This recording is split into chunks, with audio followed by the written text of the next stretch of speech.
I'm glad you've come, though I'm afraid there's little in the way of good news.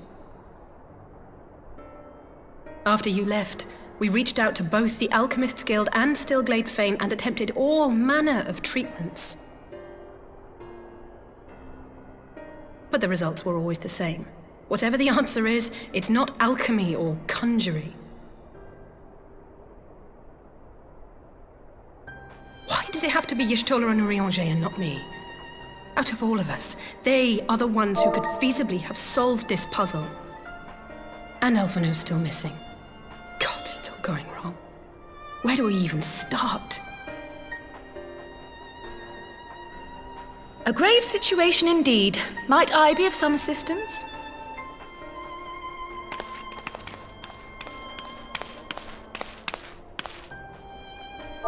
Cryle! I did not think you well enough to travel. When word reached me of the plight of our friends, I could not well stay away. As a fellow scion, not to mention your erstwhile mentor, this is one of those times you should feel free to call on me, regardless of my personal circumstances. Yes, I should have thought of that. Thank you for coming, Cryle. We would welcome your insight. And I should be happy to provide it. Now, what's this I hear about Alphino heading into Imperial territory? That boy always did have some funny ideas. Do you remember the speech he gave when he was accepted to the Studium?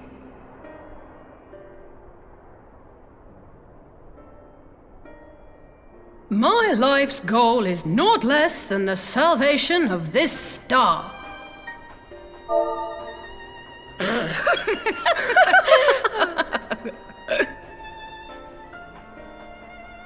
That particular grand pronouncement has been a source of great embarrassment to him, as you know.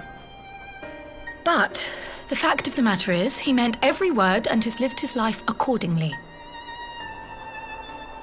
Yes, he remains altruistic to a fault, but I'm worried he was too fixated on his goals to see the dangers, as has happened before.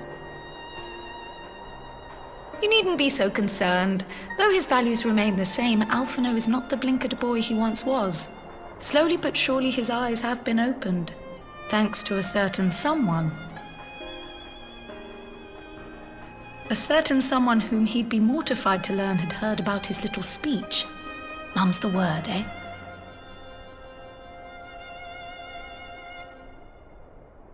Right, I'd better have a look at our patients.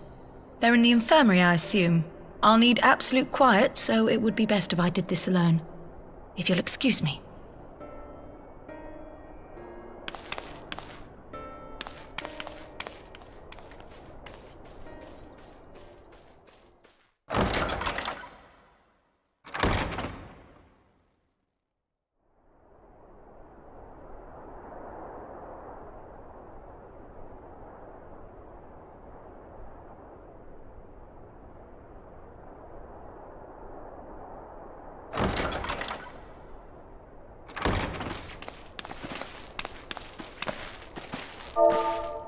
All three are in fine physical health. At a glance, I would say they were merely sound asleep. Except for the fact that I couldn't sense the slightest trace of them in their bodies. It's as if their souls have taken leave of their physical forms. Ah, yes. The Elder Seedseer made a similar observation. I've read the report. When you heard this mysterious voice, you described feeling as if you were somewhere else, yes? If we assume the ether which comprises your essence is being drawn to some other place, then it may be possible to follow the trail it leaves behind, just as we did in our search for Thancred. I wasn't around for that, but I can't imagine it was easy. Oh, it wasn't, but that's no reason not to try. I will have need of Master Matoya's crystal eye if I'm even to make the attempt. So I suggest we pay her a visit.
Come to disturb my peace again, have you?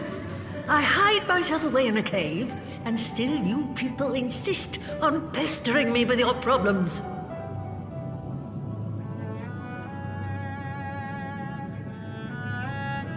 Oh, I mistook you for young what's-his-name, but I see now you're the sister.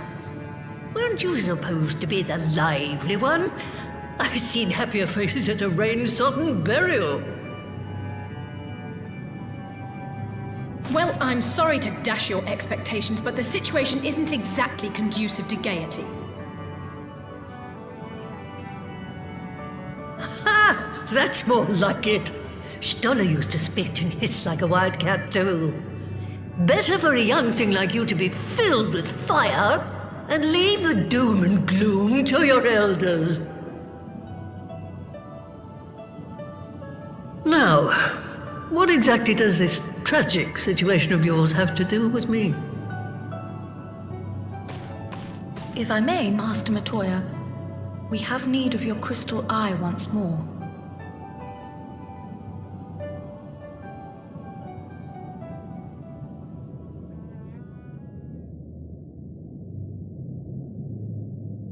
And Stoller is one of the afflicted, is she? Very well. She may be an ungrateful stray, but she's my ungrateful stray, and I'll not see her buried before I am.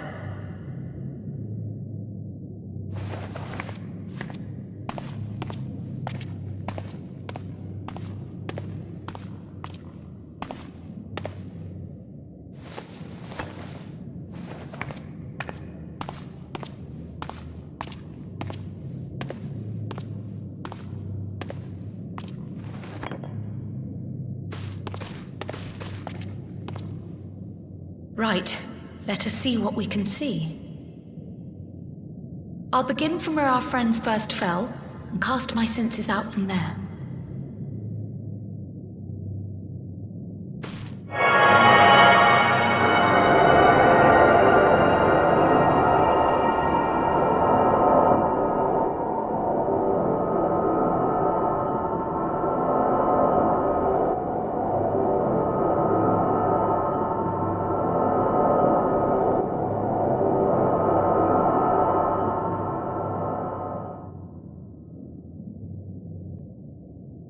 What is it? Did you find them? This doesn't make sense. How is it even possible? How is what possible? Kryl, what did you see? The threads, they just ended. And no, I didn't lose track of them. I followed them as far as they went. It's as if they were cut off. Could the ether have dissipated if it had? Oh gods! Their bodies are just husks. It's like the broodmother's daughter all over again. No, this is different. The Kalyana girl was already dead, body and soul, when Lakshmi effected her resurrection. Aye, let's not jump to conclusions. If their physical forms yet breathe and show no signs of wasting, then it follows that their souls must still be intact somewhere. But where? That's the question, isn't it, girl?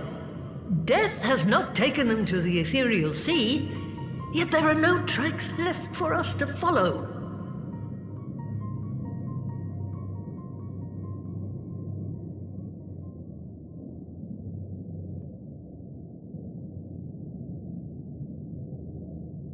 We're no closer to an answer than when we started.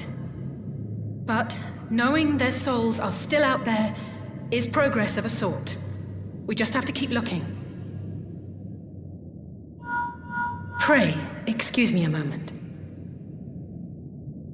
Yes? I remember, but... What, to Almoooooooooooost? We're on our way. That was Lise. Apparently, a group of Populares have defected to Almoooooooooooost, and Maxima, the envoy Alphino left with, is one of them. I'm sorry. I realize we've barely begun here, but... Go, child, go! You've made up your mind, and life's too short for dithering. I'll do some digging in the meantime and see if there isn't some other method we could use to continue the search. Let's be off then.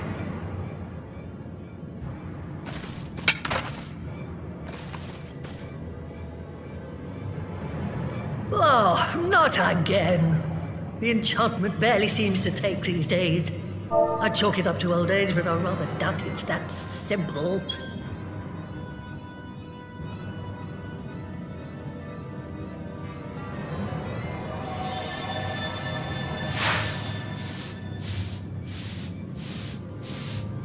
Before they took ill, Y'shtola and Urianger were sharing notes on a thinning of the ether.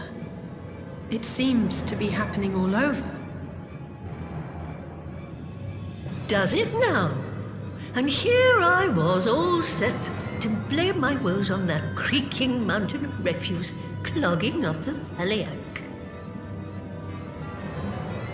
I fear something has gone awry.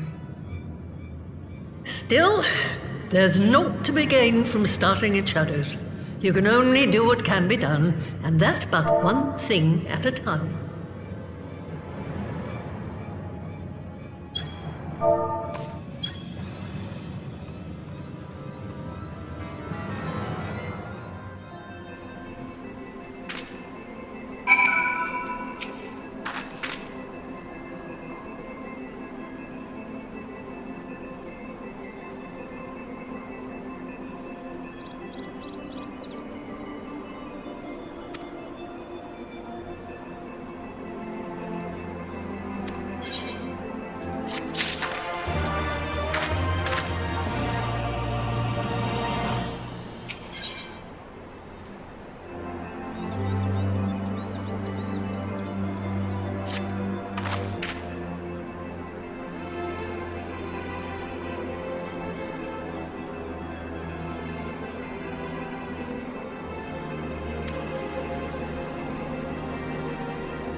I'm sorry to drag you halfway across the realm, but when Maxima mentioned Alphino, I thought you'd want to hear the news in person.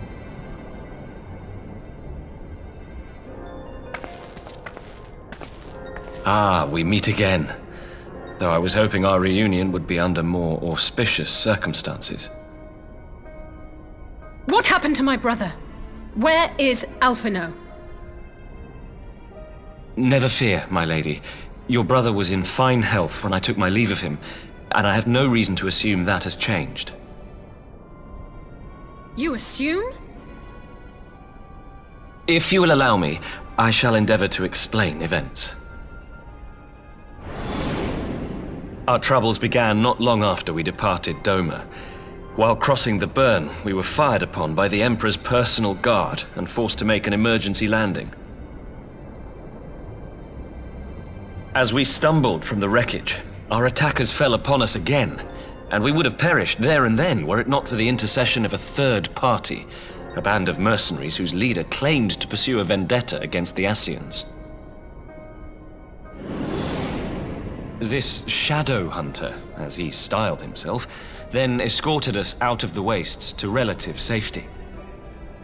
Upon arriving back in civilization, I gathered my Populares colleagues and prepared to flee the Empire. Master Alphino, however, declined the invitation to join us, preferring to continue his investigation into the Ascian threat.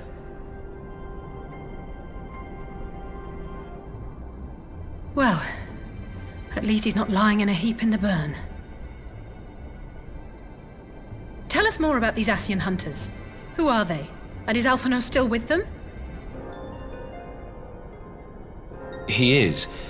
As to who they are, I'm afraid I have nothing to tell you. Beyond the fact that they root out and destroy Ascians, they were unwilling to divulge anything which might serve to identify them. They would not even reveal their next destination. But Master Alphino asked to accompany them all the same. Since parting company with your brother, we've been engaged in a game of cat and mouse with the Emperor's guard. We made our way through province after province, finding the army busy restoring order wherever we went, until we finally arrived here in Almoooooooooost. I cannot thank Commander Aldin enough for giving us such an unexpectedly warm welcome. I'm not inclined to turn away refugees, no matter which land they call home. And if they can tell me how things lie in Garlemald, all the better. On that subject, there is much I would tell you. During the course of our journey, we heard tales that an entire rebel army had been slaughtered in the space of a single night. It would seem my former comrades grew tired of putting down uprisings in the conventional manner, and chose instead to bring a formidable new weapon to bear. Details were sparse, but the rumor alone was enough to dampen the flames of rebellion. I have also heard reports that several companies have withdrawn from their designated provinces and begun marching westward. It is my assessment that the Empire's forces are mobilizing for a large-scale military engagement. Westward? You mean they're getting ready to invade Almoooooooooost? We knew this was coming, but not that it would be so soon. We've barely even begun to shore up our defenses. They won't stop an invading army. No, they won't. Dispatch messengers to the Alliance leadership requesting reinforcements, and send word to our officers in the field to hasten completion of those border fortifications. Prepare to meet the Imperials head on!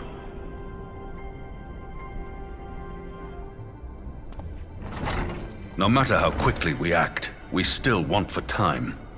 When the enemy comes into view, our best recourse will be to open negotiations with their commander, and see that the ensuing proceedings take as long as possible. Would you and Alize head to Doma and let Lord Hier know about this? I'm sure he'll want to hear about Alphino too. Consider it done. We'll send word when...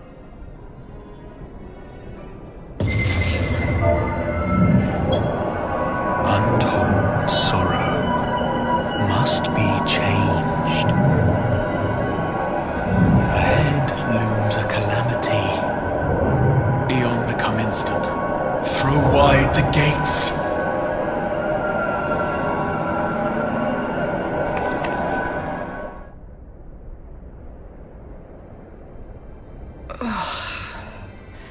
You heard it too. Well, at least we're both still standing. Oh, thank the gods. I thought we'd lost you for a moment there. Why does this keep happening? I wish I knew. Nothing we've tried has brought us any closer to an answer. We'll keep working on it. But first, we need to go and see Lord Hien.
It seems the engineers have matters well in hand.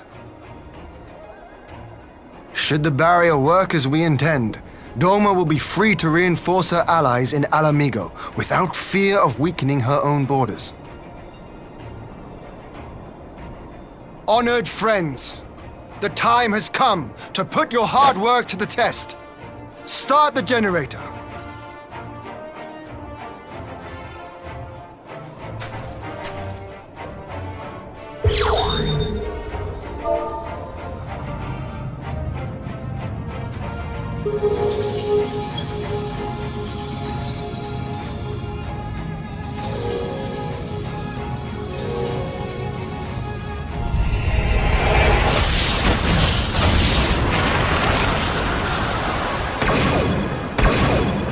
Node 1 is operational.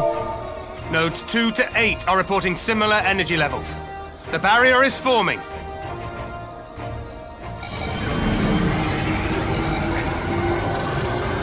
$1,000 yards, 2,000, 3,000. Expansion remains smooth. No fluctuations detected.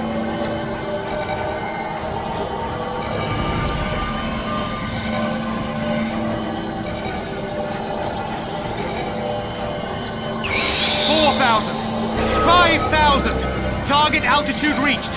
The barrier is holding steady at 5,000 yards. We've done it!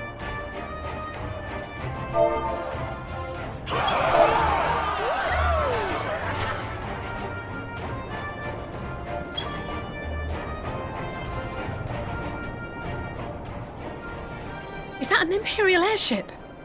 Of all the rotten timing. But this is a gift, Mistress Alize. They can test our new wool for us.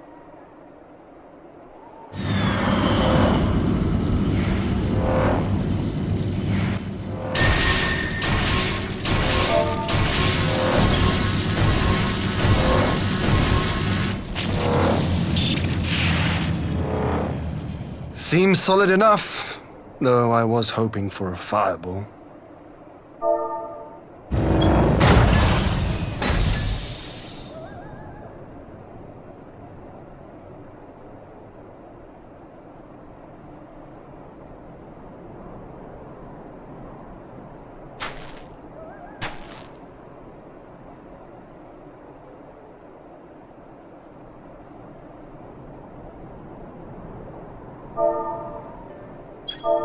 By the gods, it's Alphano. What are you? Let me go! He has my brother! Lower the barrier!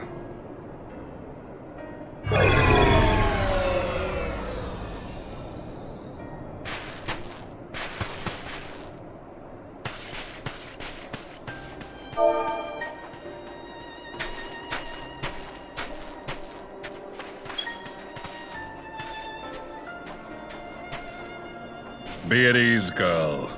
The lad is not dead, merely locked in slumber. No, not him too.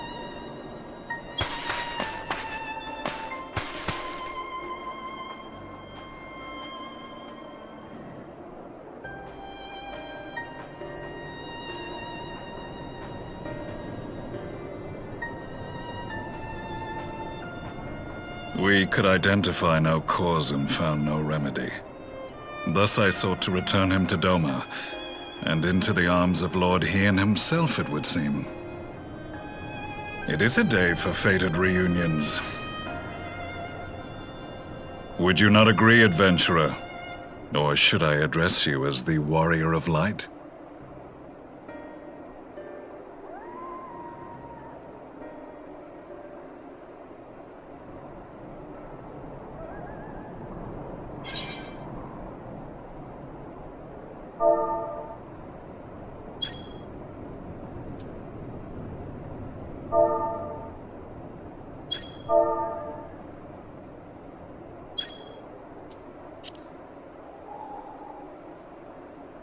Aye, Gaius van Baelsar, the Black Wolf. That was the title I was given, one I have long since relinquished.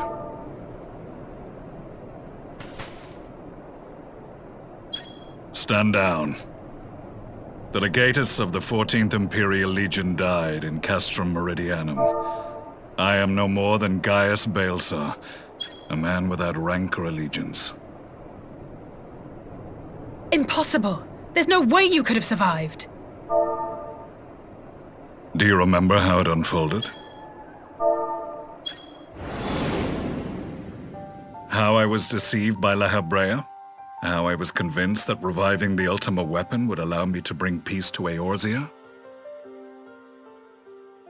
The Ascian used me, as he used so many others, all to further the restoration of his wretched god. Yet even with the might of Alec at my command, you bested me. And as the Praetorium went up in flames, I was content to burn along with it. For a moment at least. A moment of folly. To surrender my life thus would have been to betray all who died for my cause. It was for them that I dragged myself free of the rubble, and swore vengeance on the Ascians.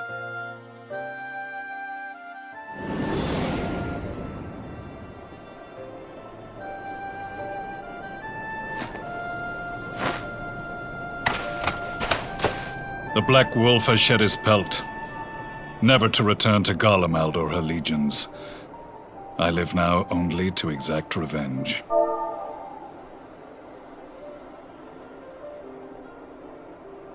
My principal quarry was to be La Habrea, whom I gather you have since ushered onto oblivion. But so many more remain. Long as their kind lurked in the shadows, laboring to sow chaos throughout our world, I would see each and every one dragged into the light and put to the sword. Are the Scions not of like mind? In this single respect, perhaps. Then I shall continue the partnership the boy began, and share what intelligence I have acquired. Among the Ascians, the black-masked ilk are subordinate to those who wear red. This you already know.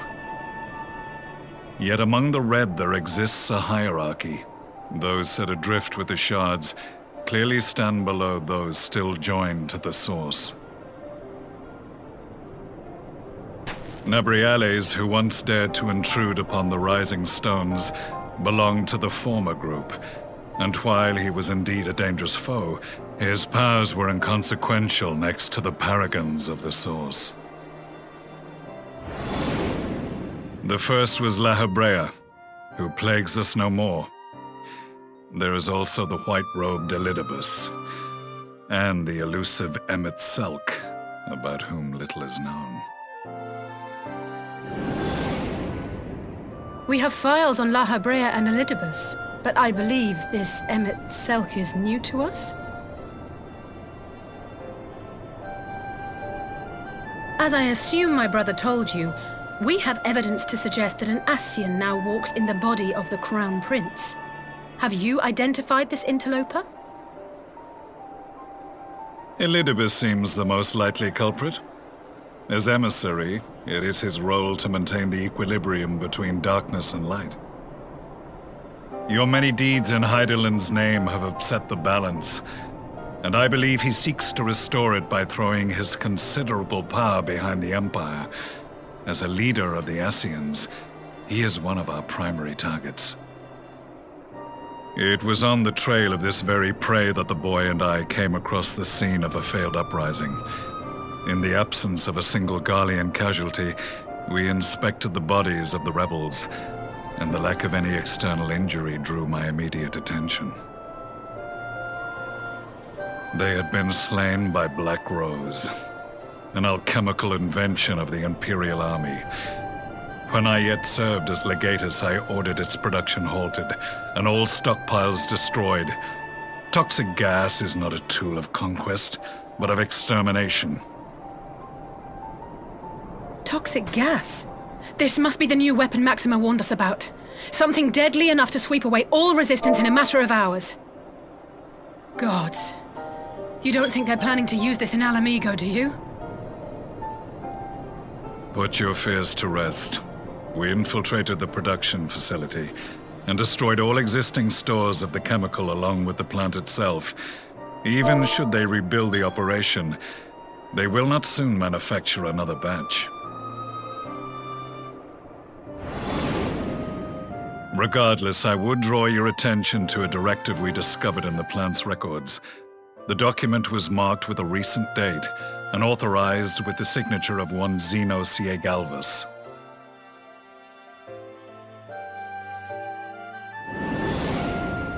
A dead man signing the death warrant for thousands. 'Tis bad comedy.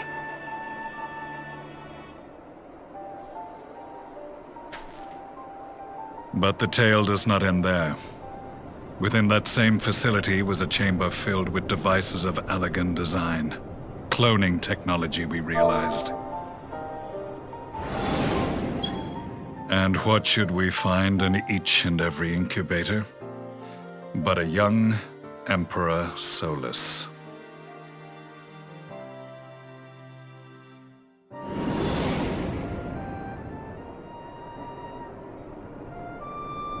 All of which prompts the question, were the Ascians responsible for these abominations, or was it the will of the Emperor?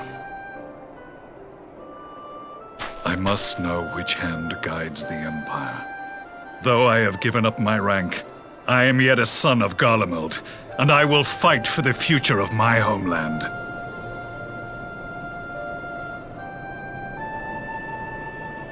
It is time I return to the hunting of shadows. We should focus on our common foe. To reopen old quarrels now would serve no purpose.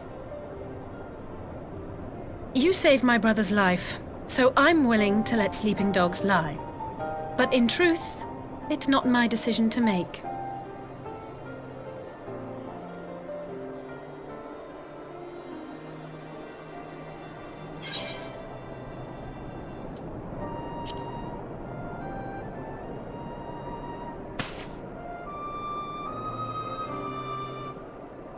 There was a time when I scorned those who placed their faith in false gods, even as I, in my blinkered conviction, place mine in Ascian promises. Unlike yours, my strength of will and my restraint was found wanting. We shall meet again, warrior of light.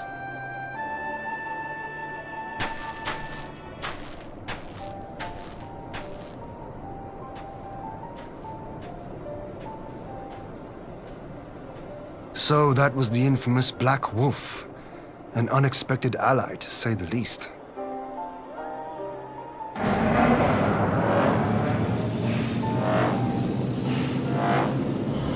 Well, I am content to leave the fine-tuning of the barrier to cleverer minds. Let us bid our friends from the Ironworks farewell, and see what can be done for Alphino back in Dorma.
Our supplies of Black Rose have been ruined, but the new plant is already under construction. We should have the first batch ready in time for the offensive, Your Radiance.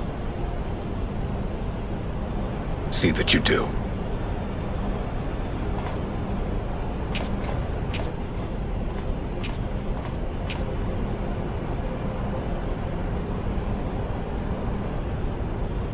Ah, yes, the infamous Black Rose. If I recall correctly, Gaius did not much care for the invention.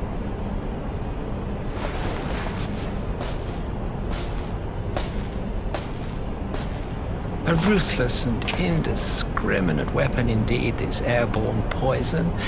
It seems you are capable of making decisions worthy of your bloodline.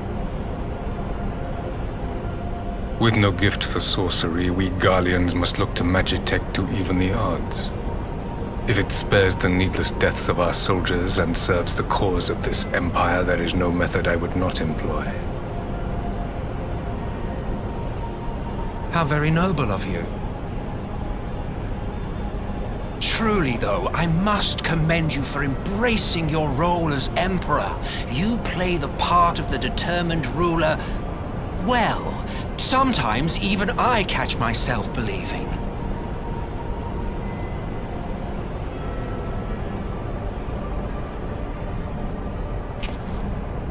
A silent agent of death. Now that I think on it, Black Rose may well possess the perfect aspect. Slowly but surely, the deluge of light has worked upon the ether here in the source, and the gas should be most susceptible to its influence. Well, I shall leave you to your own devices. Go forth and bloody the land with your grand and glorious war.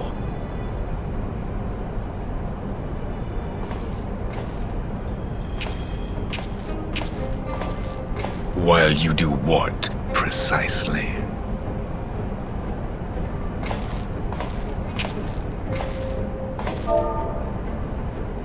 Need you ask? I will be doing what all Ascians do. I am well aware that your kind exists only to usher in the next calamity. But you seem oblivious to the harm your singular agenda causes to the Empire.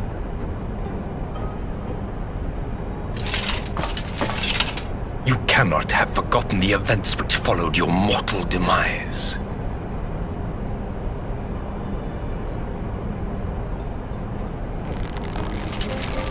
Our homeland was plunged into civil war for your failure to name a successor.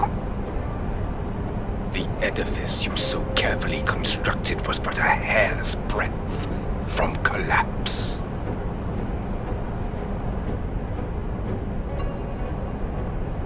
Are you truly so naive?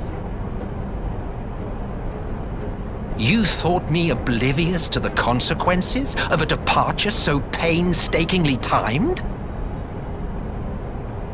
It was by design? Well, of course it was. Though I will admit the resulting panic exceeded even my wildest expectations. But how can you be surprised? Throwing the world into disarray was the very purpose for which this nation was, as you say, so carefully constructed.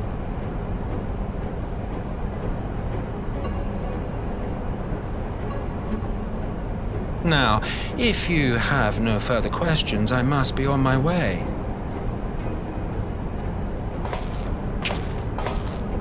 Since we may not meet again in this lifetime, it would be remiss of me not to offer a word or two of gratitude. I really must thank you for this surplus of vessels. I can mold any host into my own image, but having bodies tailor-made for me in this fashion is so much less tiresome. You dabbled in Allagan cloning techniques, yes? It certainly is a compelling, not to mention entertaining, field of research. And of all the options available, you chose the founding father on whom to experiment. You have a twisted streak to you, Varus. Like grandsire, like grandson, hey?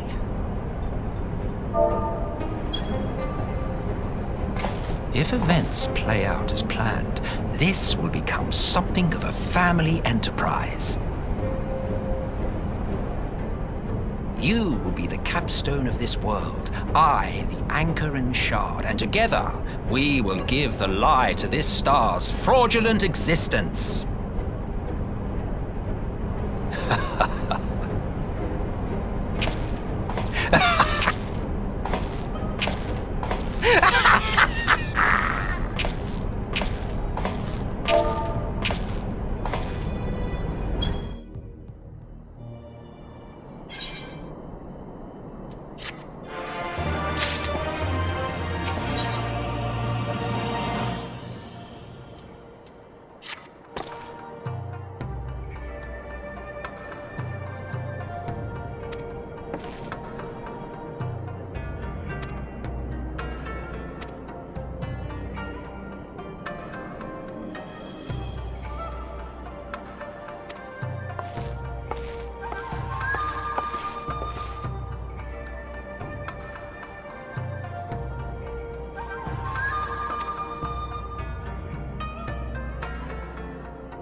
Welcome back, you two.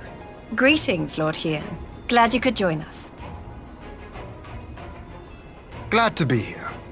I would have come sooner, were our own defense is not in question, but I am pleased to report that our soldiers are assembling for deployment to Almoooooooooooost as we speak. We're grateful for your support. Thanks to the efforts of our allies, it won't be long before we've established defensive positions on this front as well.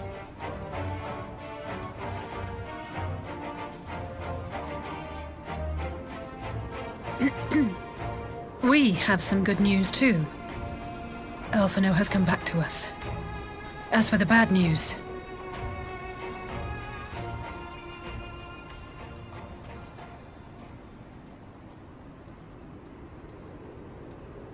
So, Alphino won't wake up, Gaius van Baelsar is alive and hunting Ascians, and the Empire is planning to poison us all with toxic gas. Does that sound about right? Ordinarily, any one of those things would have left me in shock. But the way things have been lately, it's all starting to seem pretty normal. Getting back to your report, are we sure this Black Rose is the weapon Maxima was talking about? It fits the description. And it seems we have Alphino to thank for sparing us an early demonstration of its effectiveness. I have a feeling this won't be the last time his bravery in the Empire will serve us here in Eorzea. The threat of an unknown weapon has had us all on edge. But now that we know what we're dealing with, we can take steps to defend against it. As for Gaius, I'm not sure what to think. Am I happy he's alive? Not in the slightest. Am I happy he's hunting Ascians? Aye, I'd have to say I am. Oh, speaking of Garleans you didn't expect to see, we have a tale of our own, as it happens. When we sent envoys to the Imperial Army to request talks, they returned with the message that Varys Zos Galvus would be attending.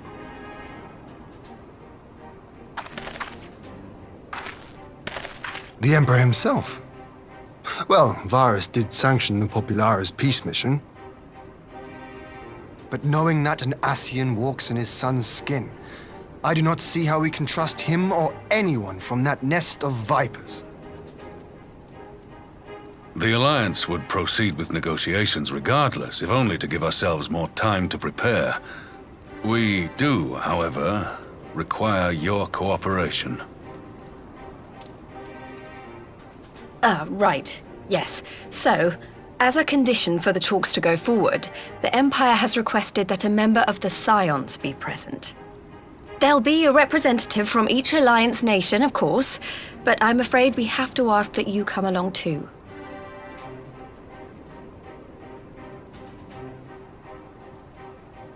God, Lise, you know how much I hate politics.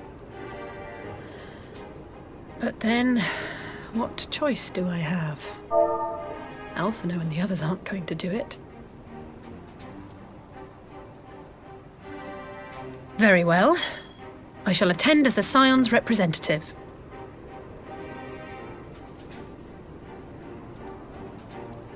In case you're wondering why I didn't ask you, the Empire also requested the presence of Eorzea's champion.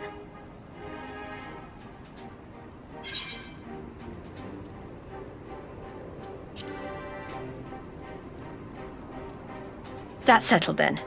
We don't know what Varys means to bring to the table, or why he wants you there, but having you close at hand will make all the difference. The meeting will take place on the border. Anticipating an early assault, we mean to position the bulk of our forces nearby. The Alliance leaders should already be on their way. Once you're ready, we can head out and join them.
Esteemed representatives of the Eorzean Alliance, on behalf of the Garlean Empire, I thank you for inviting me here today.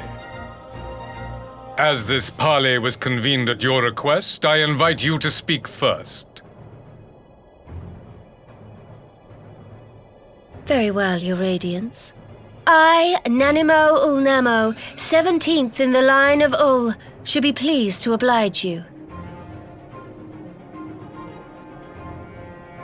As recent events in Alamigo and Doma have made plain, the subjugation and exploitation of neighboring nations is not a sustainable policy. Should this day end in war, you may very well defeat us, but you will never extinguish the people's desire for freedom. Though it may not be in our lifetime, there will be another revolution, another war, and the cycle will continue. Doma has entered into a concord with the nations of Eorzea, a partnership wherein we recognize one another as equals. Garlemald could be afforded similar treatment. You need only set aside your ambitions and join us in paving a path towards peace.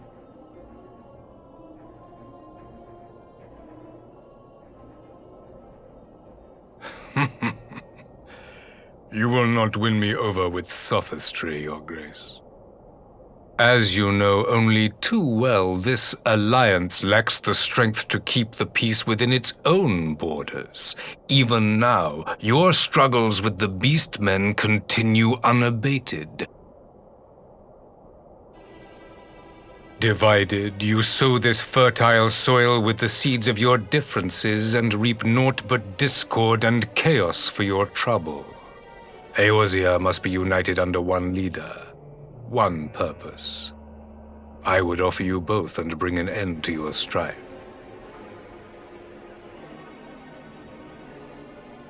With all due respect, Your Radiance, the only thing that you offered the people of Almoooooooooooost was fear and hopelessness. The citizens of Doma can also attest to the meager arms of Imperial rule. There is no purpose to be found in a life of oppression, each day more uncertain than the last.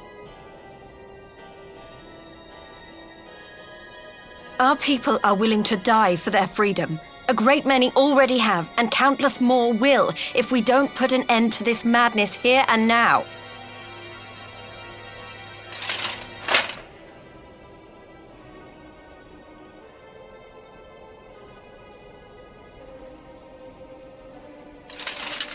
We brought order and stability to your lives. This madness and bloodshed is of your own making. You broke the peace, not Garlemald. Peace. Order. You kill our peoples, despoil our lands, take everything that is ours. And what? You expect us to lick the boot that grinds our faces into the dirt?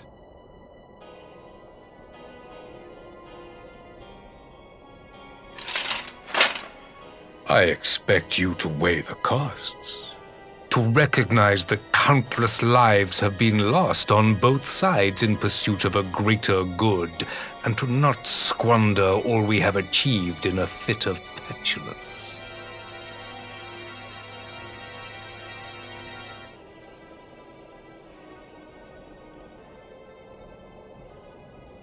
Your Radiance, I fear I can personally attest to the dangers of pursuing one's vision with such righteous fervor. For 1,000 years, the Holy See of Ishgard waged war with dragons.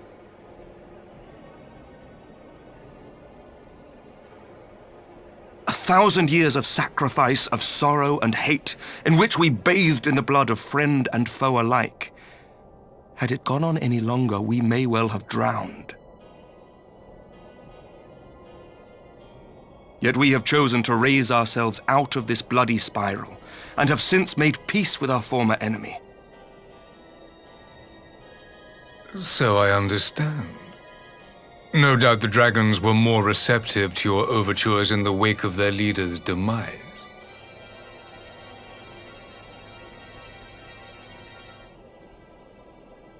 You speak of peace, yet use war to achieve it. Your father would not have bothered to obscure his intent with honeyed words. He understood that strength is all that matters in the end.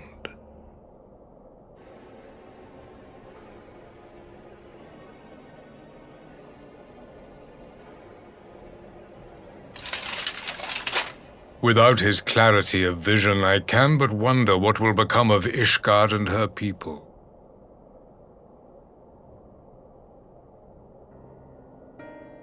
There was a time when Garlemald too lacked a leader of conviction. Weak and unable to wield magic, we were at the mercy of the strong from whom we sought refuge in the bitter cold of the north.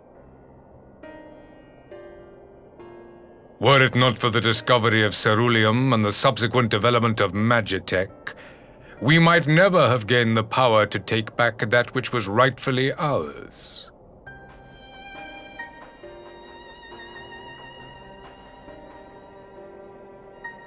You speak as if your people were the first to have been driven from their homes. Limsa Lominsa was built by wayward souls in search of a place to call their own. On the shores of Vilbrand we found it, and from those humble beginnings did we grow and flourish. And all without robbing our neighbors of their liberty.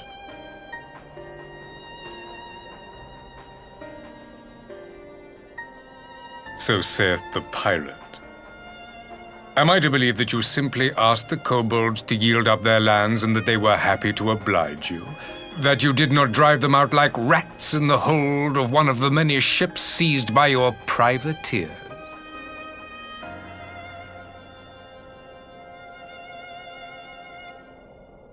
I will concede that after centuries of exile, reclamation may be mistaken for invasion. Nevertheless, it is not. And those who till stolen soil have no right to object when cast out in turn.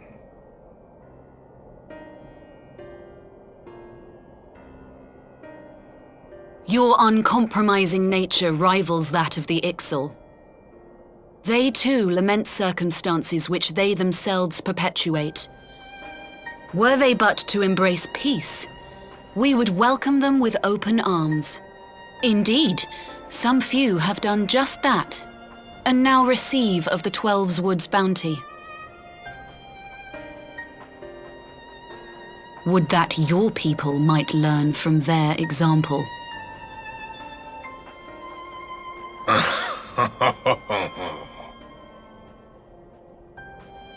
You dare compare us to the Birdmen? You who thought to invoke the 12 and threaten all of creation?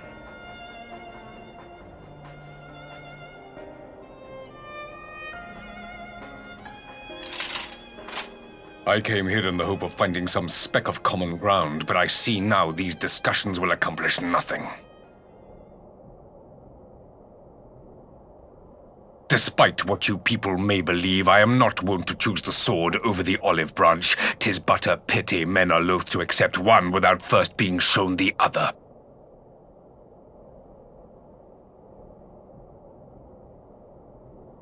Wait! I beg you. This meeting was supposed to be a chance to find a way forward together, not to bemoan the missteps which brought us here. Please. If you truly consider violence a last resort, there must be a way we can come to an agreement.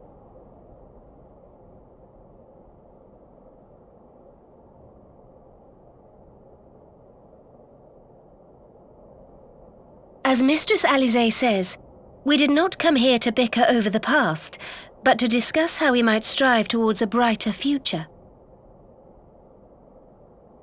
Emperor Varys, may I suggest a short recess, that all present might compose themselves prior to beginning anew?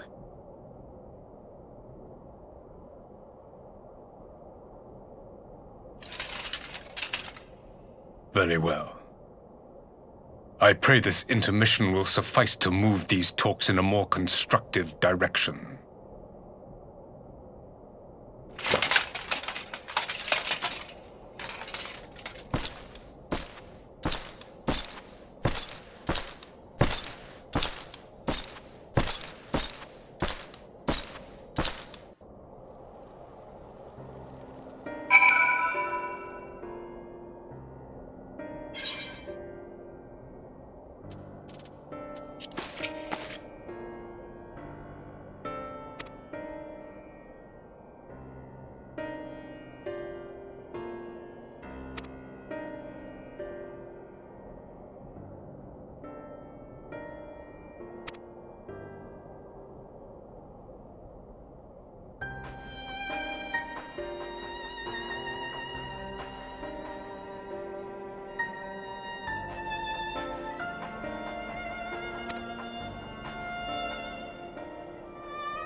Now then, who would have the floor? Before we resume, I wish to offer you an apology. After you graciously accepted our invitation to discuss an armistice, we have done naught but rebuke you at every opportunity. I believe I speak for all of us when I say we are deeply sorry for our discourtesy.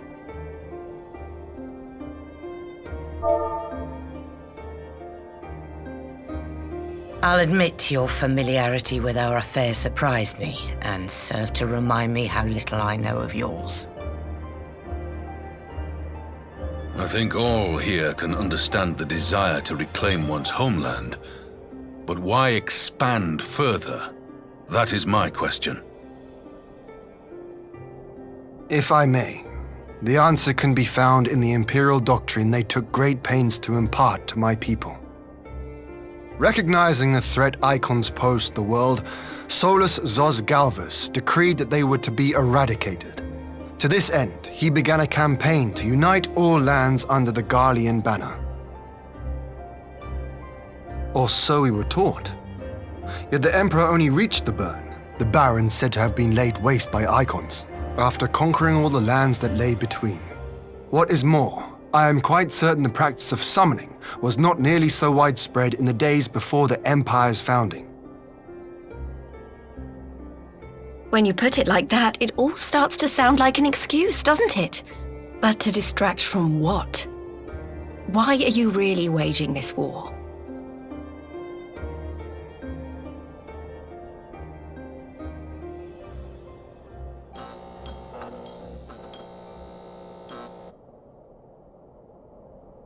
Finally, you ask the right question. I can but hope you heed mine answer and at last accept the righteousness of our cause. My goal is this: to return the world to the way it once was, the way it was always meant to be. In doing so, mankind will be made whole once more.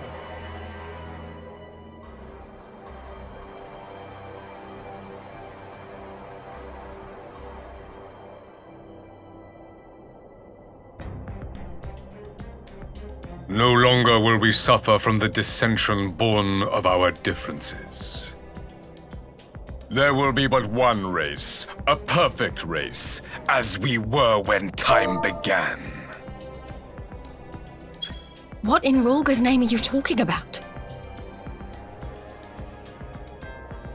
I am talking about the origins of this star, of the source and its 13 reflections. At the instant of the great sundering, 'twas not only the world that was shattered, but mankind itself.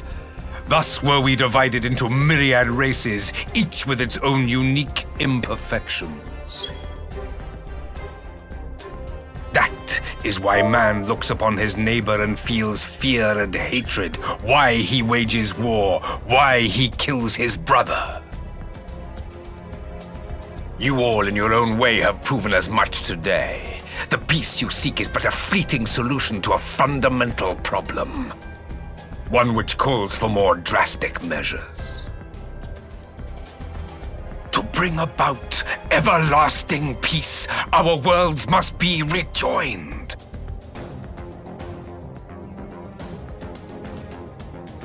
That is the goal the Empire would see realized. The glorious future unto which we shall one day shepherd mankind.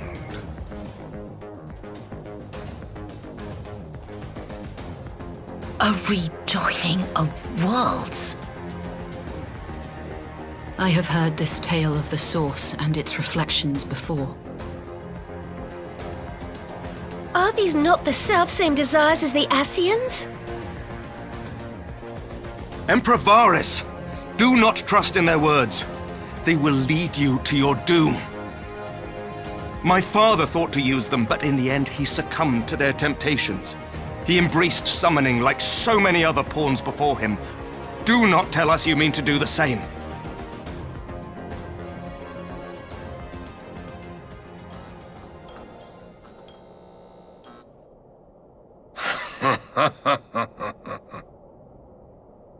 To be a pawn, free from the burden of choice, would be a blessing.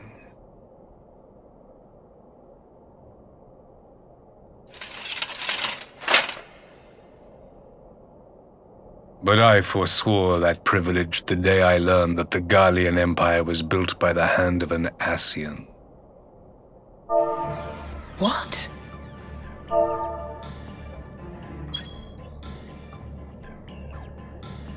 Yes. My grandsire, the former emperor, is of their number.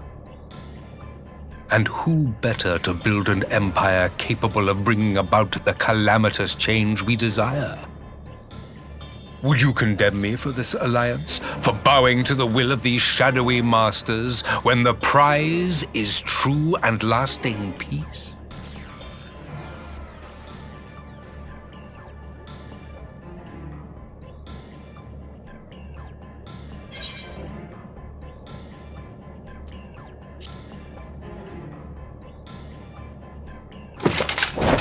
I come not to conquer, but to liberate.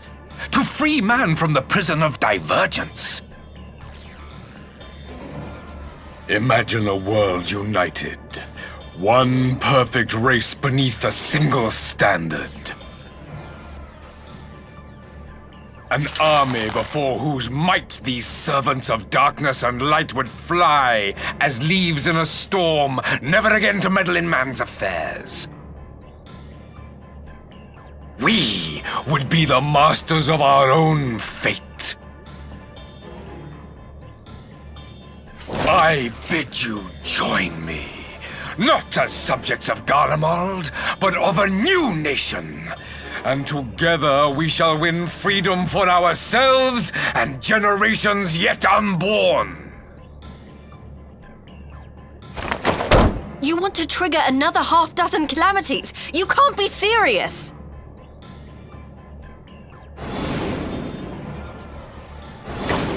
Have you forgotten how many died? There will be no one left! Do you truly imagine we would aid you in your bloodletting? It is unthinkable! Unconscionable!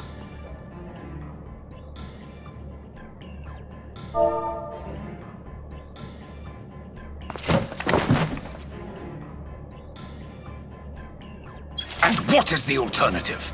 To be as cattle waiting for slaughter? I would have us work together that we might take fate into our own hands.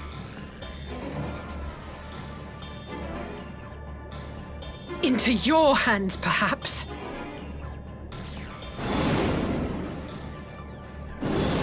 But what of the other worlds, your radiance? With every calamity, you obliterate a star and every soul that dwells on it.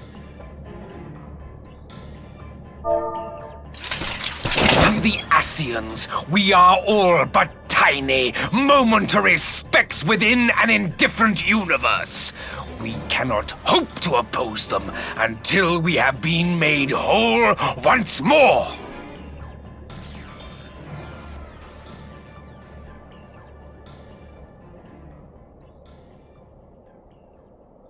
Are these truly the words of Garlemald's ruler?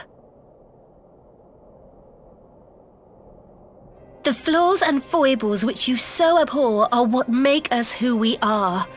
Every nation, even yours, Emperor Varys, is made whole through the combination of these imperfections, the strengths of one compensating for the weaknesses of another. While it is true that man succumbs all too often to anger and avarice, he may yet overcome his baser instincts through the forming of bonds with others, fostering community and cooperation. That the protector of an empire should not only reject these fundamental truths, but seek to change them at so dear a cost to life is indefensible. Such a man is not fit to govern.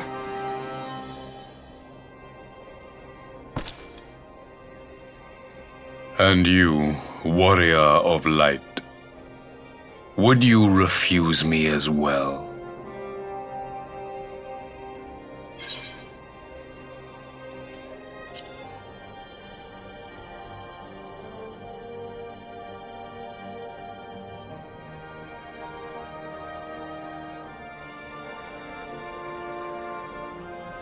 It would seem the Alliance is of one mind on this matter.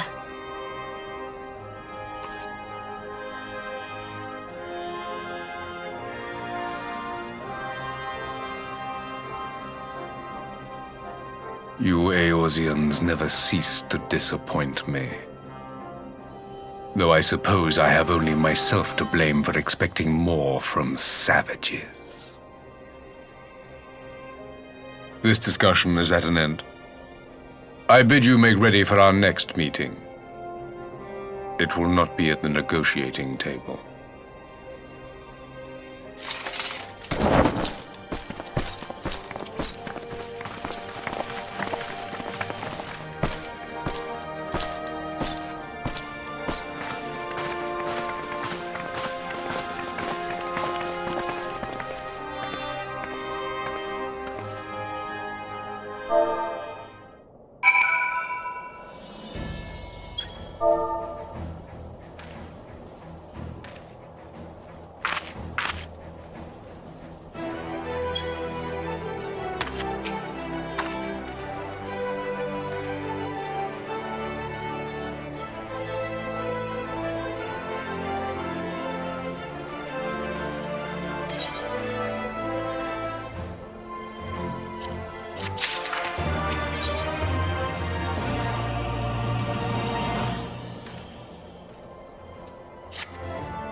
I'm not sure what I was expecting from our meeting with the Emperor, but it wasn't that.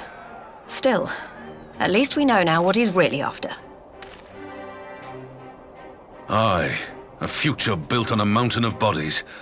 I too want the Ascians dead, but not at any cost. The last of the reinforcements from Dorma arrived not long ago. I pray it will be enough.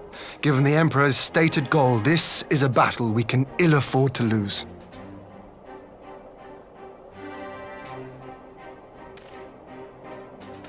If the Gallians come in force, we may not have much say in the matter, even with our combined strength. We knew from the first that the odds would be against us. But if there is even the slightest chance of victory, we must do everything in our power to seize it.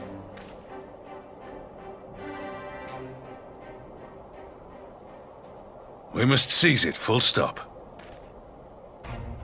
Here!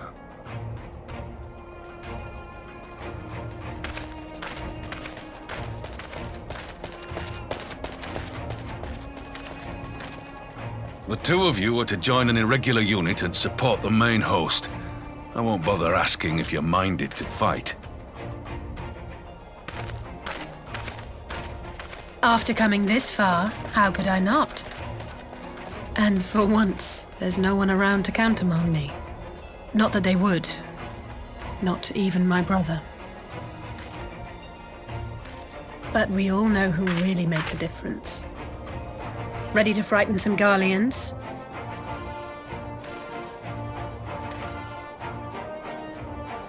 I wouldn't want to be on their side. Might I ask you to accompany the Dorman contingent? They are strangers here, and your presence would do much to raise their spirits.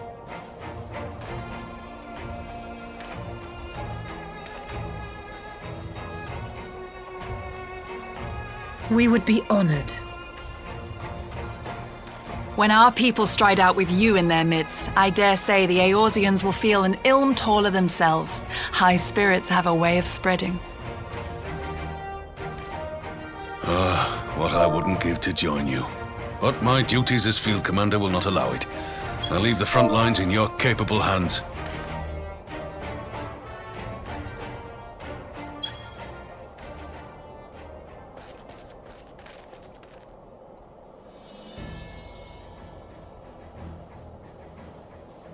Comrades, ready your arms.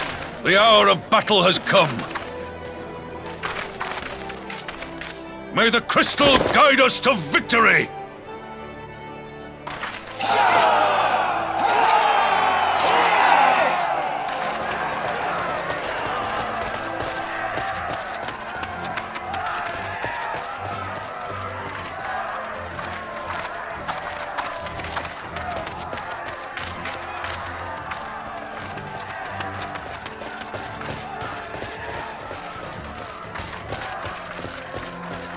Since the others couldn't be here, we'll have to fight twice as hard. If Alphino wakes to find the Imperials have won, I shall never hear the end of it. It's strange. I thought I would be terrified when the fighting started. I should be terrified. But with you at our side, I can't help feeling everything is going to be all right. So please, don't you dare leave me alone.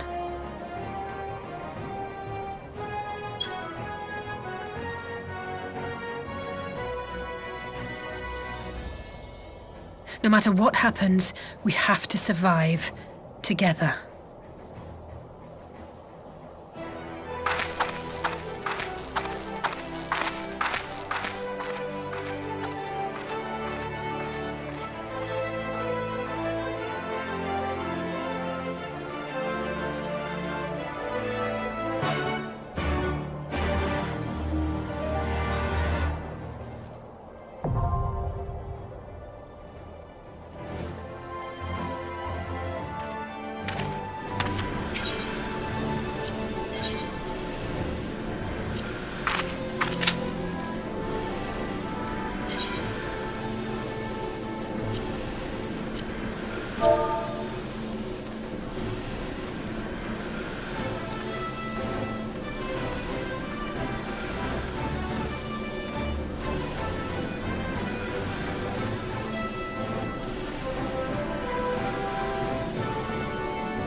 underestimated!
We did it!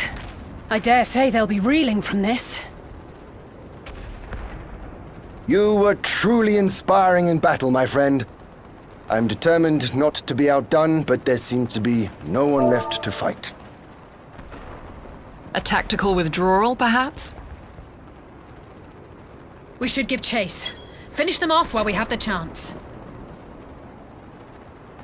Imagine the other surprise when they wake to find the war already won.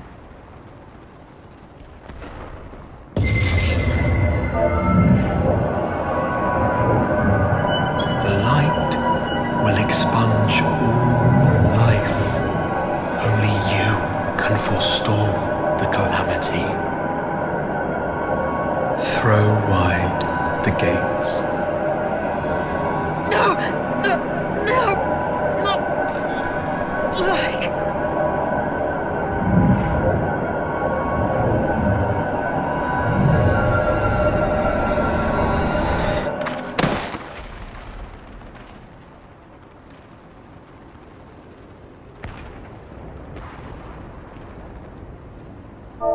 Oh no. Don't tell me. Are you all right?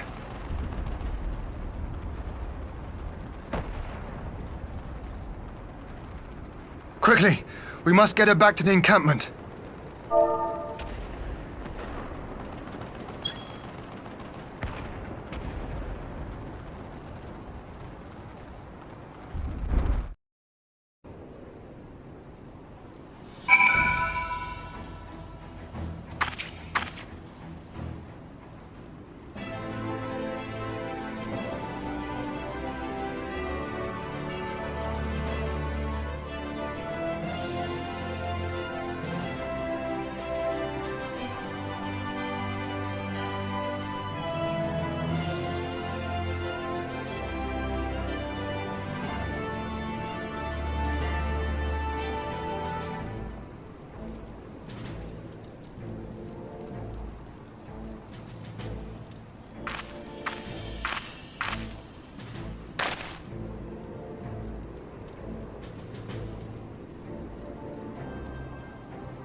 There have been several skirmishes along the border, but as yet neither side has delivered a decisive blow.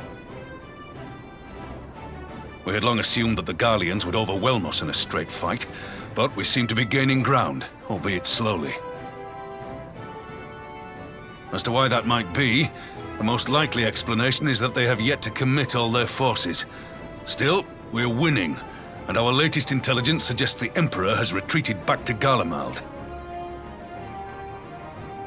In light of this, we're considering launching an offensive with the aim of pushing the front line forward and giving ourselves some room to breathe.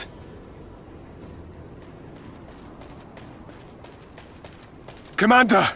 The Imperials! They've broken through our defenses to the east! What? Our scouts say their forces are being led by Lord Xenos. Lord Hian and Commander Hext have taken their troops to provide support, but we don't know how long they can hold out. So, they've been biding their time, waiting for his arrival, have they? Very well. Send word to our allies, requesting reinforcements for the front line.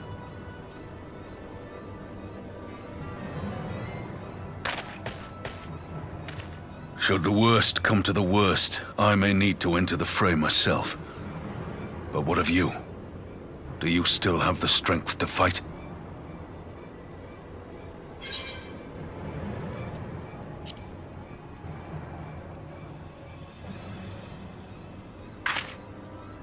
Much obliged. Given the choice, I'd take you over 100 soldiers.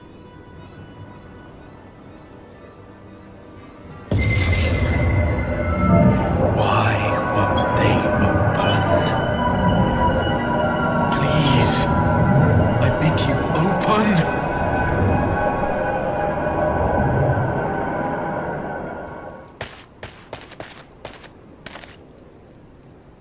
What's wrong? Is it the voice again? Are you sure you're in a fit state to do this?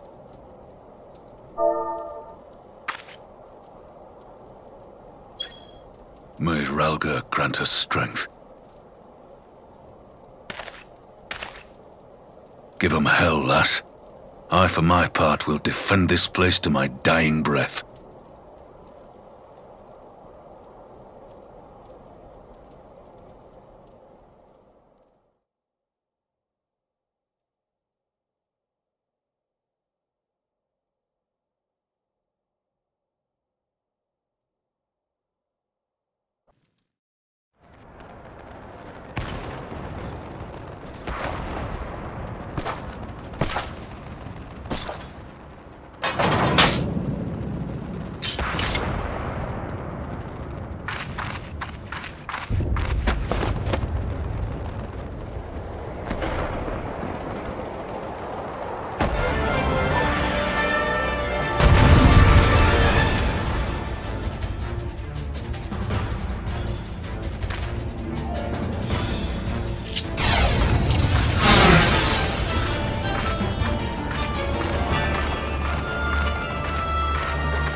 power.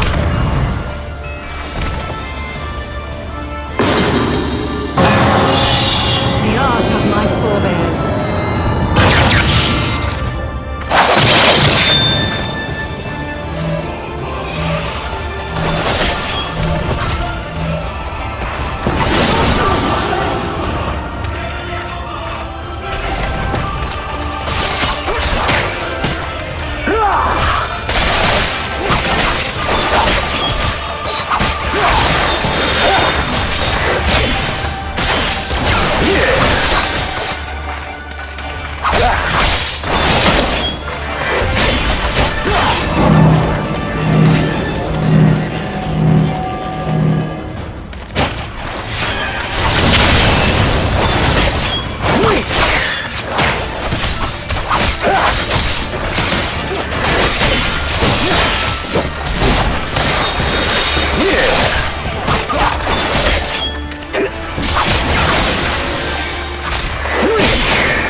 Magic? With a Garlean body? That's hardly fair.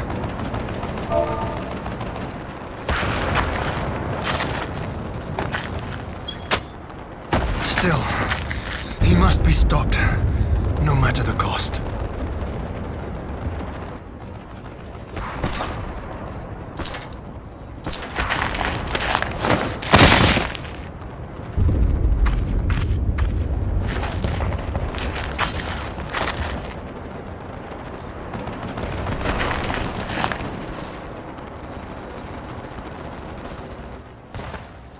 Ah, bringer of light. It has been too long.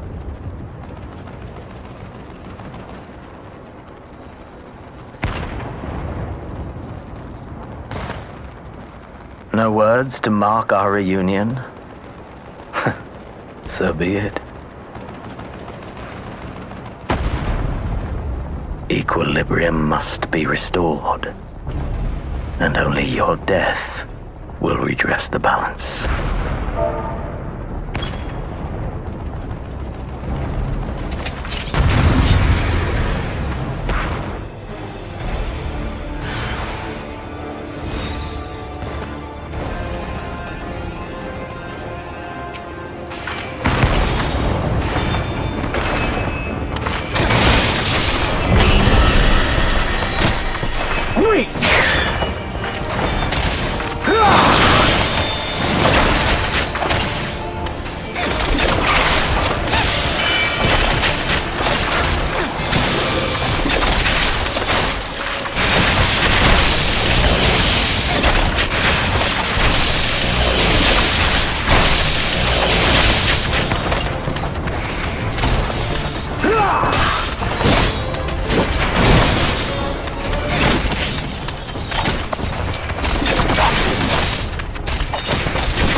I see.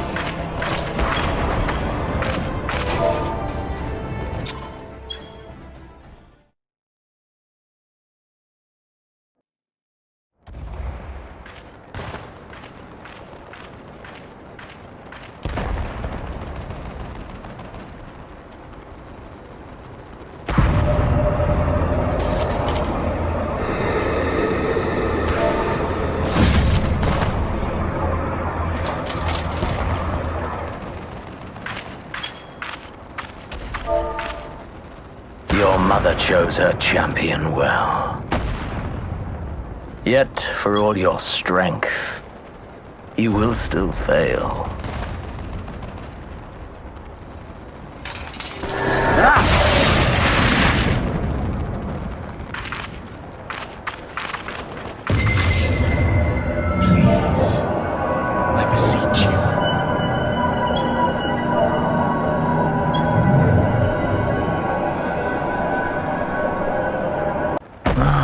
Someone calls to you. Too late, alas.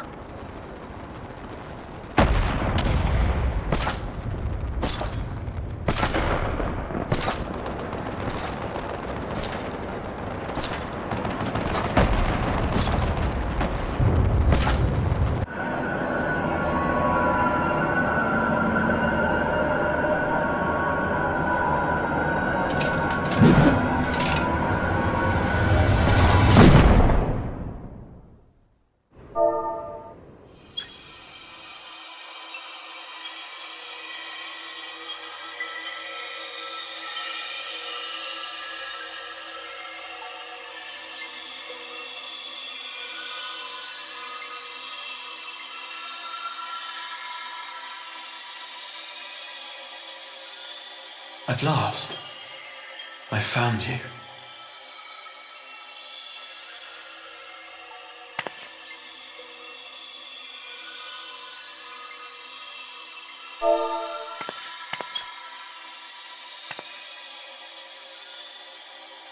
Please, there's no cause for alarm.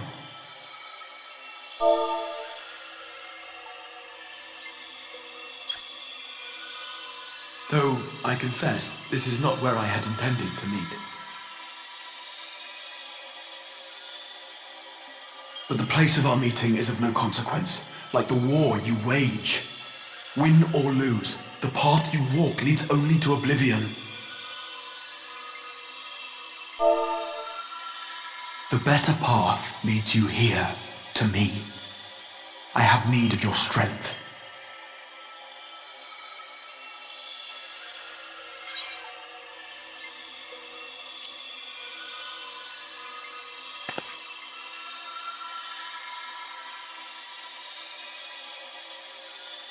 The battle is over, the danger past, but your work is not yet done.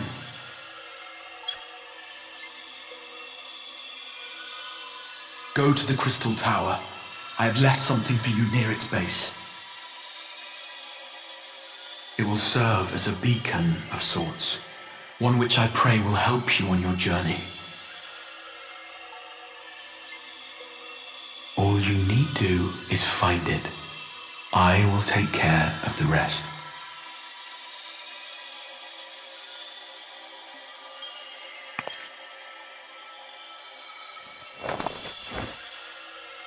Soon, we will throw wide the gates. And the path to the first will be yours to walk at last.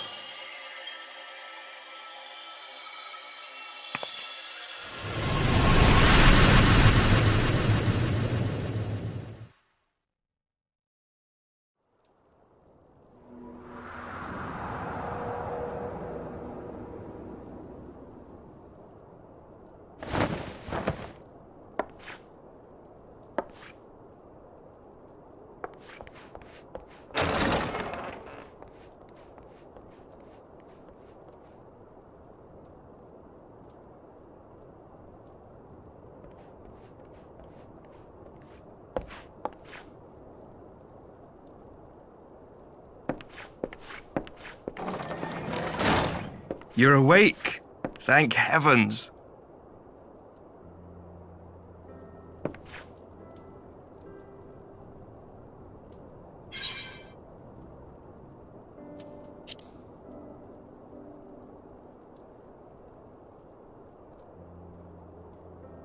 I see you recall that much, at least. In the midst of your duel, it is said you faltered, and that the Crown Prince seized the opportunity to deliver a mortal blow. Yet before his blade could find its mark, he was distracted by the arrival of a second adversary who bore you away from the battlefield and into the hands of our chirurgeons.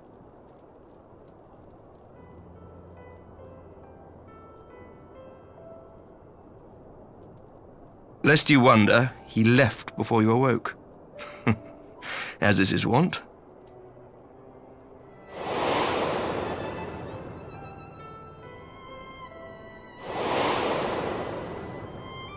Estinian never was one for emotional farewells.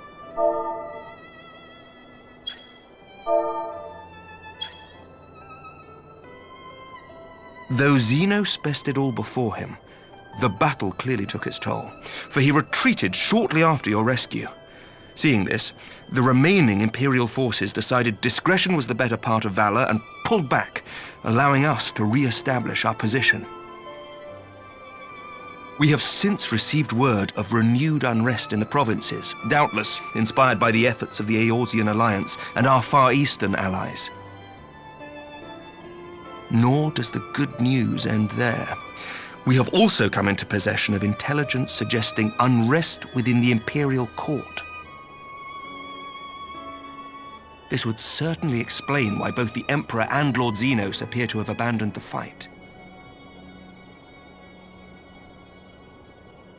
A long-awaited ray of hope in these dark times.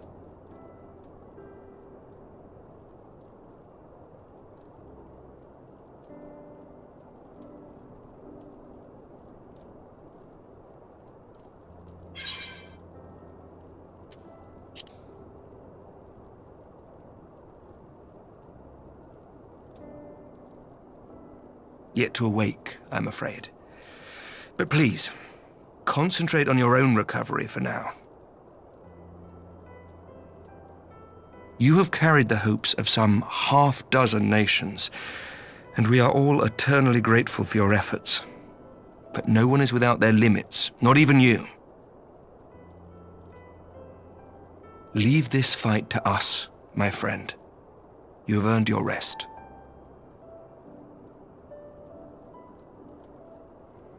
But before I forget, I was asked to deliver a message as soon as you awoke. A reminder that you are not alone, though many of your allies have fallen. When you are well and rested, you are to return home, where friends will be waiting for you.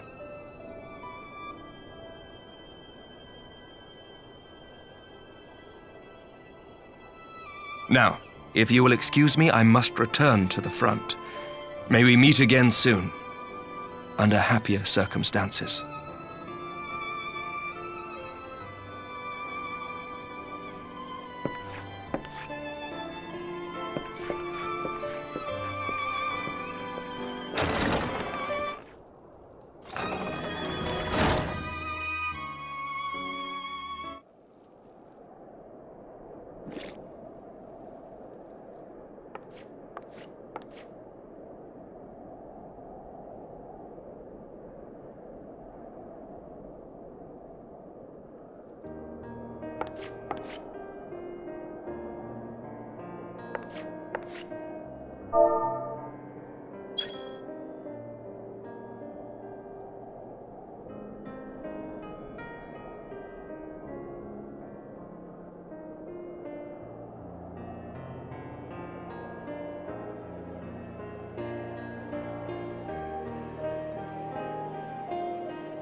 By the 12! I don't believe it!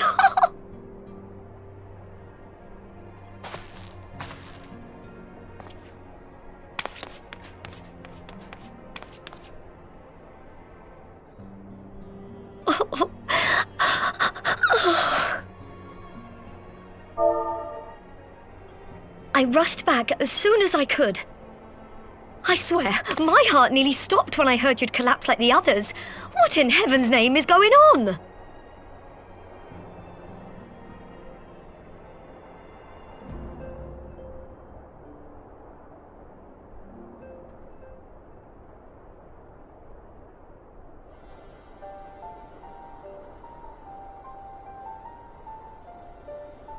Win or lose, the path you walk leads only to oblivion. Oh, well, that's helpful. And what else did he say? The better path leads to him?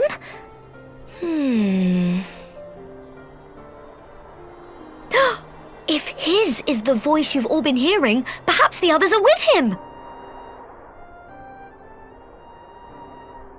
Sir Emmerich said the fighting had reached a stalemate, didn't he? But if that monster masquerading as Xenos comes back... Thancred, Y'shtola, Urianger, Alphino, Alize. You're going to need all of them on your side to defeat him. And I forbid you from going to face him on your own, do you hear me?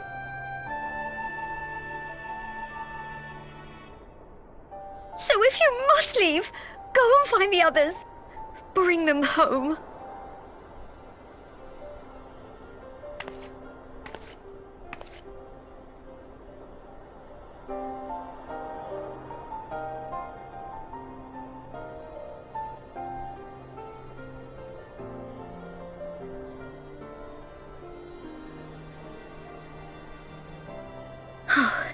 As for where to start, you said the stranger had left a beacon for you at the Crystal Tower, right? But how are you to find it, now that the tower has been sealed shut?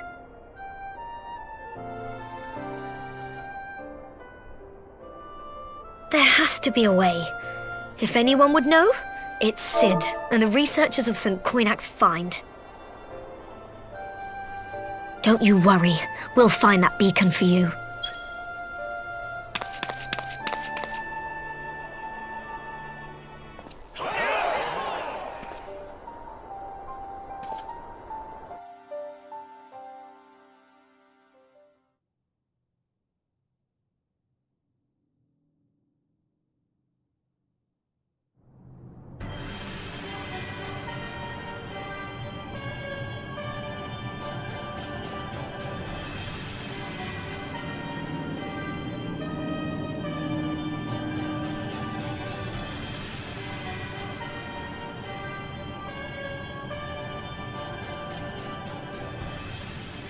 I pray you have good reason for abandoning the front.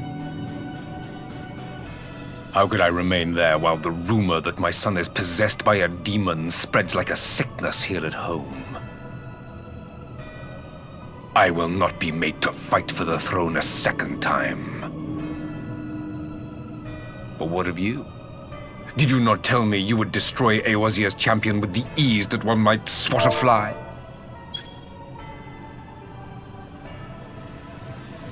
A minor setback. She will not escape me again. Where is your grandsire? I would have words with him. How should I know? Do you hide from each other's sight as well? I imagine he's doing what all Ascians do. He must have found a way to take advantage of this turmoil. Men are not pawns to be played with, Ascian.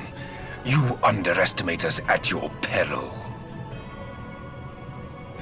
This war will not be decided by you and yours. Man must choose his own fate, and I, for my part, will do all within my power to see Garlemald emerge victorious.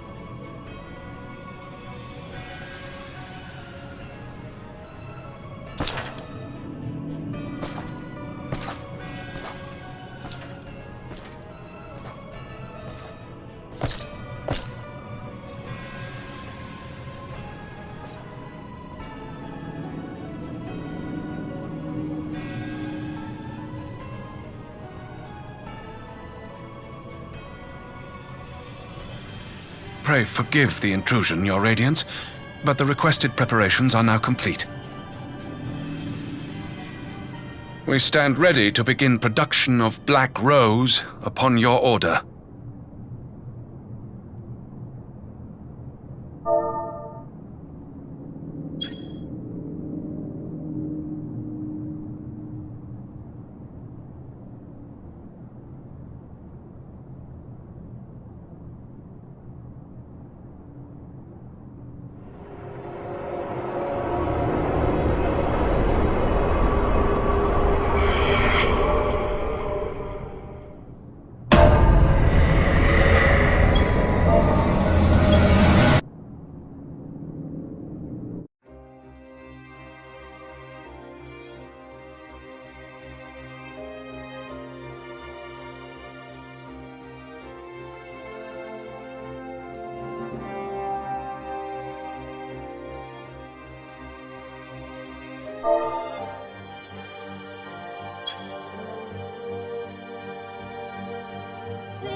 Let not the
my enemy, my friend.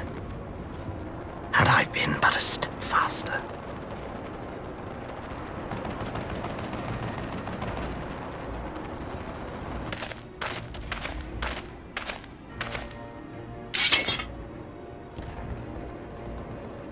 Bloody savages!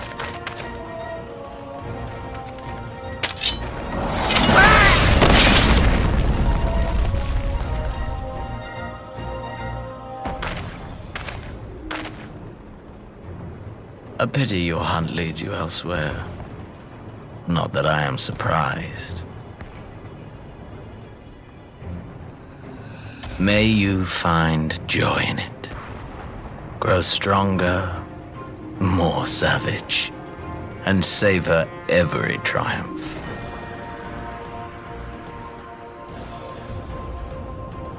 In the meantime, I will reclaim that which is rightfully mine.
Look how many people there are! Should we get to it then? Pick up anything that seems the least bit device-like, and we'll make ourselves a pile. Well, if it isn't the hero of the hour, maybe you'll change our look. We've found bugger all without you. Biggs! Wedge!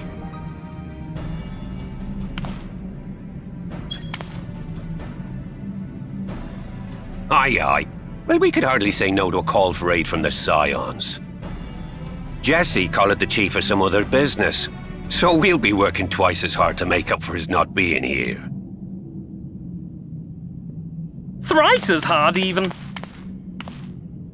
Thank you, both of you. I'm sure we'll find that beacon in no time.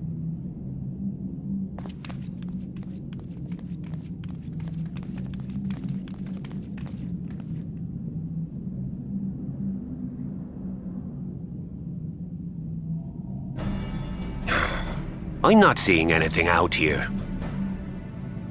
Do you reckon you could squeeze in there, Wedge? And get stuck halfway? No, thank you. I could try if you like. Tataru, no! We couldn't ask you to do that. Oh, I'll be fine. This receptionist is not afraid to get her hands dirty.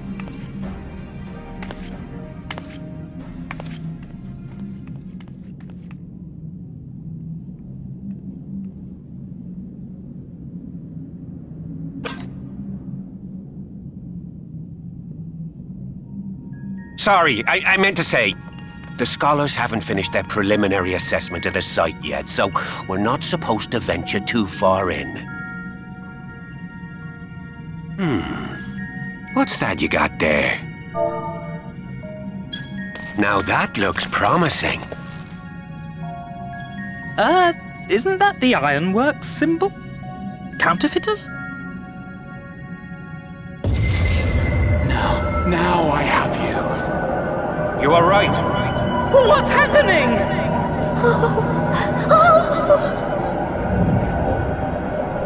Stay with me. Focus on my voice. Let expanse contract. Eon become instant. Wait, this must be it. The device. Oh, this is supposed to happen. Throw wide the gates that we may pass. Oh, safe journey, warrior of light. Find our friends and bring them home.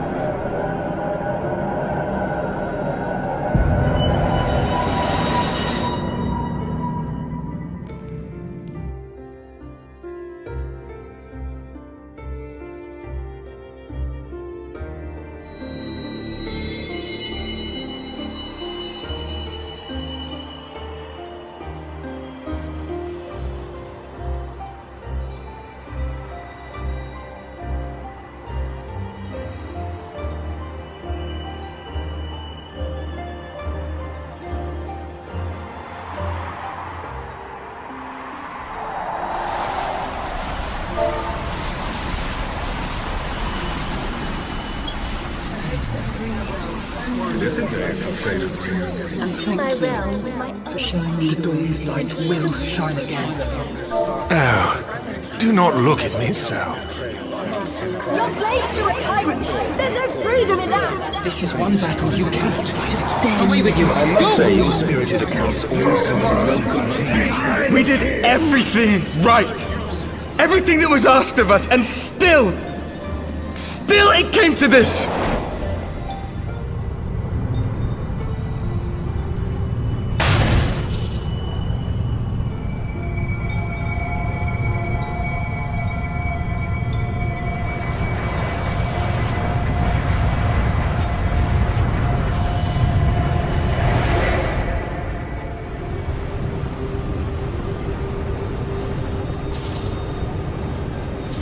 Your time has not yet come.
From endless dreams I awake.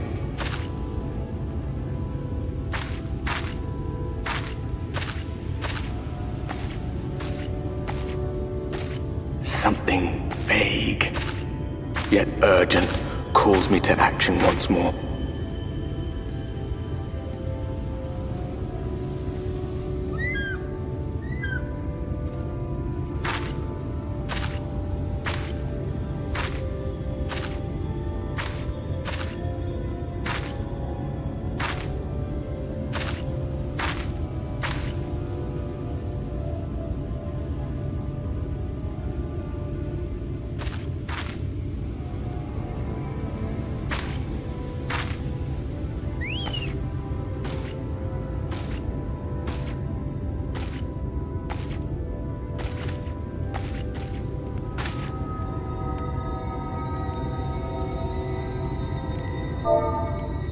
Rare to meet someone out here who's not a peddler themselves. What brings you into the wilds this time of night?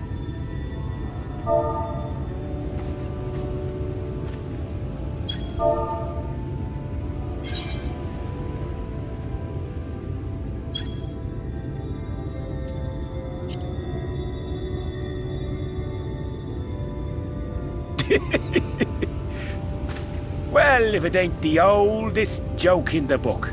Me grandad, God rest his soul, used to tell that one to the barman at kicking out time.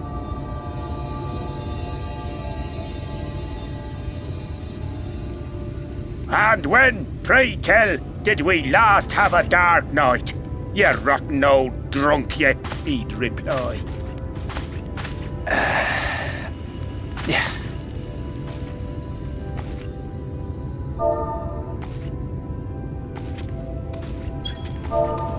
Over 100 bleeding years ago, that's when.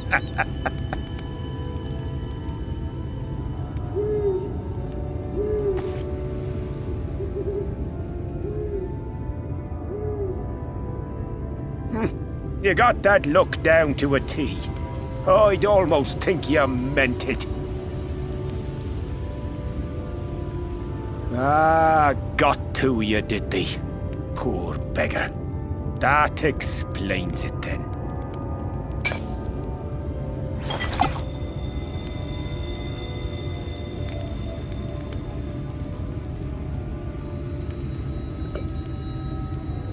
Well, I've roads to travel and wares to sell, but you'd best hurry along to the town nearby. Just head east through the trees and aim for the Shining Tower. You'll find the place soon enough. 'Tis the biggest settlement for malms around. Go on now, friend. They'll take good care of you in the Crystarium.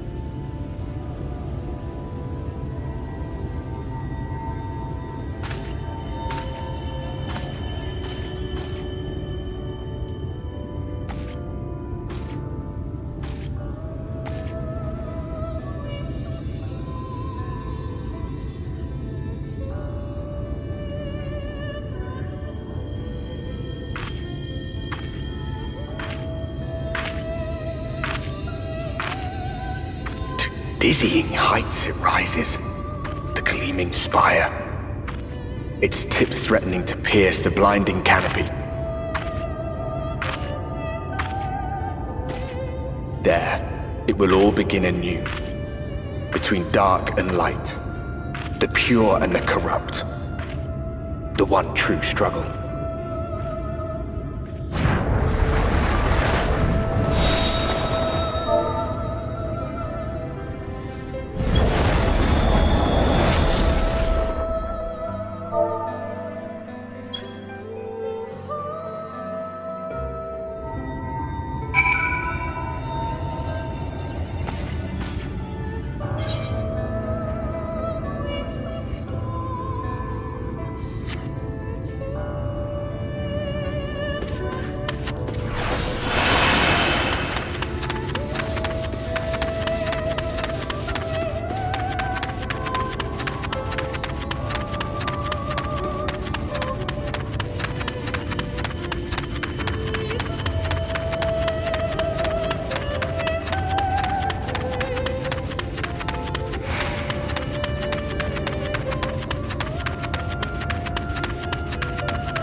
Halt!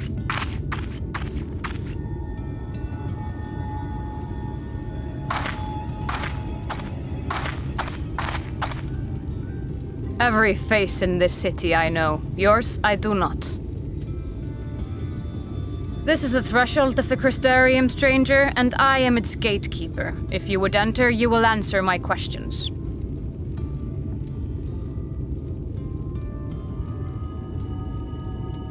From where do you hail?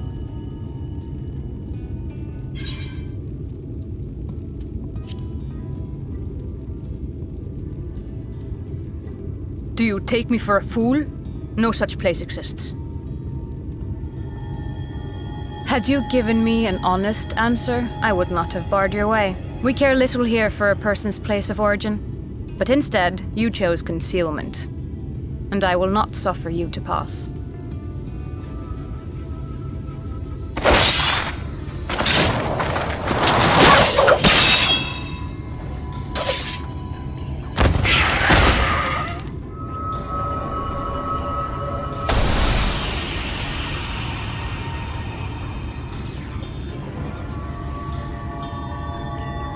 That one had eaten. It must have gulped down the whole hand, ring and all.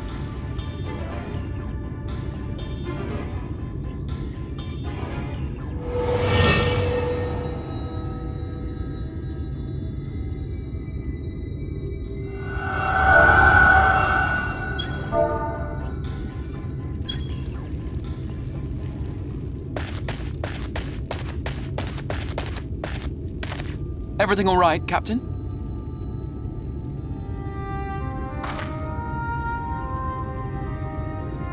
Quite all right, my lord. Just a stray sin eater, and a weak one at that. I see. Weak or not, we should be on the lookout for more.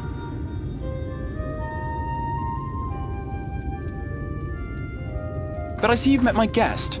I will escort her to the Crystarium myself, if you've no objections. Another of your mysterious friends, is it? I should have known. Very well.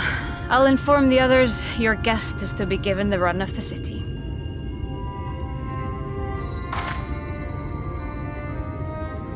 Pray forgive my less than cordial welcome. May the rest of your stay with us be a pleasant one.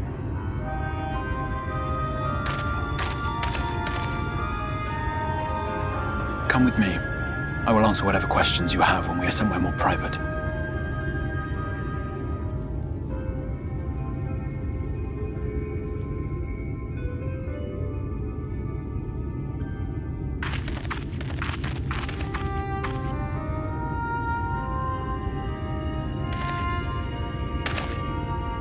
Right then, before we plunge into the wheres and wherefores, let me first thank you for answering my summons.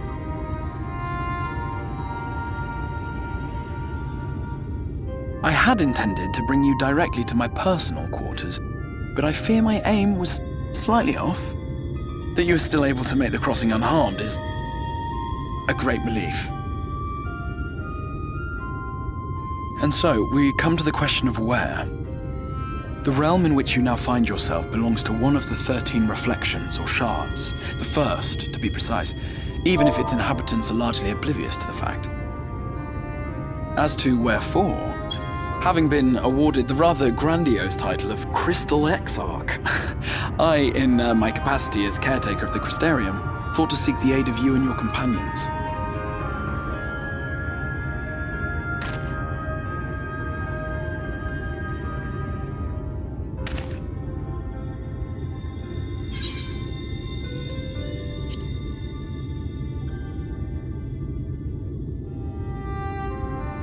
That is a question with no simple answer. But all shall be explained in due course, I promise you. Let us begin with the glaring skies up above.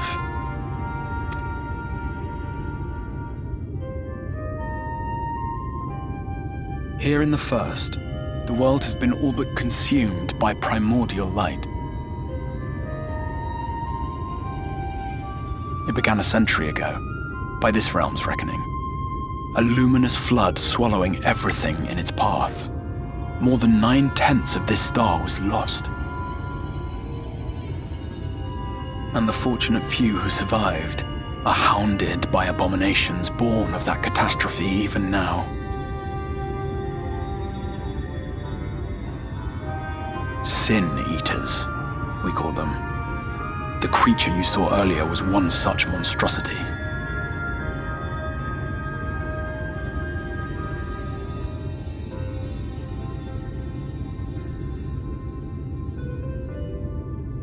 It was to save the First from this menace that I learned to bridge the rift between worlds, that I might call upon the aid of the greatest of heroes. And though it meant depriving a world of its champion, I had to try, for in saving the First, you would bring salvation to the source as well.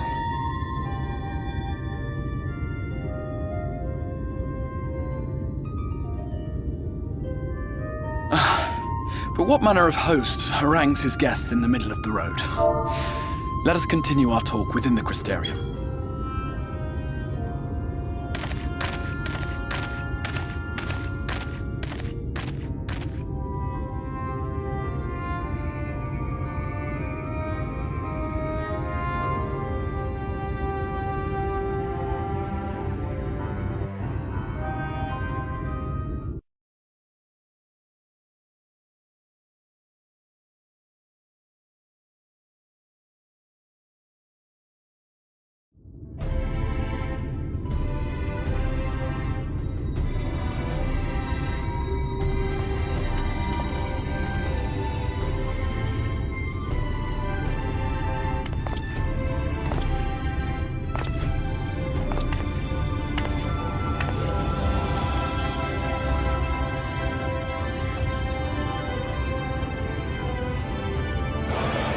Such a proud and vibrant city. The sole sanctuary for the living in a world all but resigned to oblivion. Each stone was laid with hope. The town itself a symbol, a monument to defiance in the face of death. No would-be hero could fail to answer its call. For who among us does not yearn for salvation?